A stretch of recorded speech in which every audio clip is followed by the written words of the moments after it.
ముఖ్యమంత్రి రేవంత్ రెడ్డి గారు షాద్నగర్ ఎమ్మెల్యేని పట్టుకొని బట్టలు ఉతుక్కునే జాతి మనిషి వచ్చి ఎమ్మెల్యేగా అయిండు అని చెప్పి ఒక మాట చెప్పిండు. సరే, ఆయన ఏ ఉద్దేశంలో అన్నాడు పక్కకు పెడితే కానీ ముఖ్యమంత్రి రేవంత్ రెడ్డి గారు కాయకష్టం చేసి బట్టలు ఉతుక్కొని ప్రజల ఆరోగ్యాన్ని పరిరక్షించేటువంటి రజక సోదరుడు ఎమ్మెల్యే కావడానికి 100% అర్హత గలడు.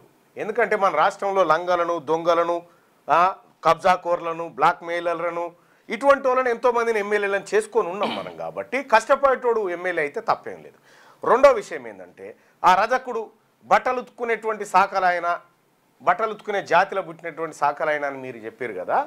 ఒక్కసారి శాఖలైలమ్మను గుర్తు చేసుకో. మీ కులస్తుడైన వెదిరే రామచంద్రారెడ్డిని పండబెట్టి తొక్కింది శాఖలైలమ్మ మహిళ. విష్ణు రామచంద్రారెడ్డిని పండబెట్టి తొక్కి పరుగులు పెట్టించింది అక్కడి నుంచి. ఆ రజక బిడ్డనే, ఆ రజక జాతి బిడ్డనే. సో ఇది చెప్పారు కాబట్టి అది కూడా మాట చెప్తే బాగుండేది. మా రాక్షసులను పండబెట్టి తొక్కినటువంటి చరిత్ర రజకులకు ఉన్నదనేటువంటి మాట చెప్తే అది బాగుండేది.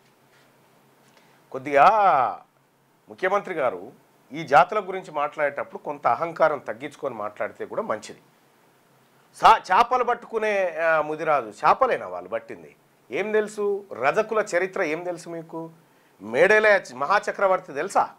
ఆ జాతి నుంచి వచ్చినటువంటి వాళ్ళు, వాళ్ళ కింద ఊడిగం చేసింది కదా మీరు.